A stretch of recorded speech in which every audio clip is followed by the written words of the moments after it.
আল্লাহ রাব্বুল আলামিন পবিত্র কোরআনুল কারীমের ৮ পারা সূরা আরাফ এর ১১ নং আয়াত থেকে বর্ণনা করেন, ওয়ালাকাদ খালাকনাকুম,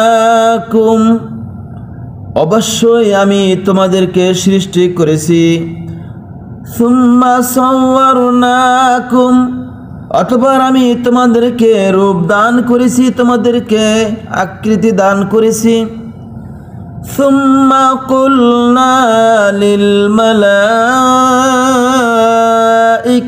ইসজুদু লি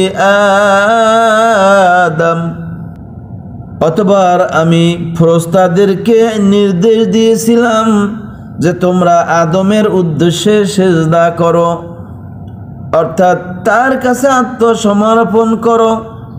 ফাসাজাদু ইল্লা ইবলিস, তখন ইবলিস ব্যতীত সকলেই সিজদা করলো। লাম ইয়াকুম মিনাস সাজিদিন, সে সিজদাকারীদের অন্তর্ভুক্ত হলো না। আমার প্রিয় ভাইরা, পর্দার অন্তরালের মা ও বোনেরা, সমস্ত ফেরেশতারা যখন আদমের উদ্দেশ্যে সিজদা করল, একমাত্র ইবলিস ছাড়া, তখন আল্লাহ রাব্বুল আলামিন ইবলিসকে লক্ষ্য করে বললেন, ক্বালা মা মা'নাকা আল্লা তাসজুদা ইজ আমারতুক, আমি আল্লাহ রাব্বুল আলামিন স্বয়ং নিজেই যখন আদেশ করেছি, নির্দেশ দিয়েছি আদমের উদ্দেশ্যে সিজদা করার জন্য, কে তোমাকে এই সিজদা করা থেকে নিষেধ করেছে?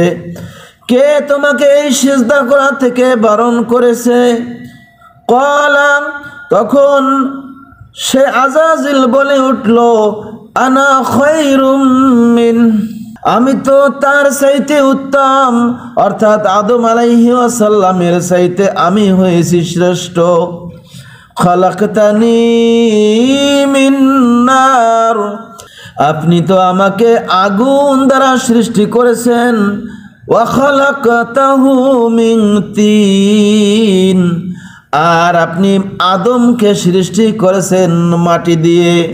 ক্বালা, তখন আল্লাহ রাব্বুল আলামিন বললেন, ফাহবিতু মিনহা, তুমি এখান থেকে বের হয়ে যাও।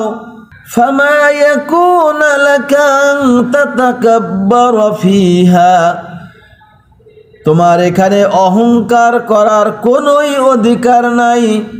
ফাখরুজ ইন্নাকা মিনাস সাগিরিন, নিশ্চয়ই তুমি অদমদের অন্তর্ভুক্ত।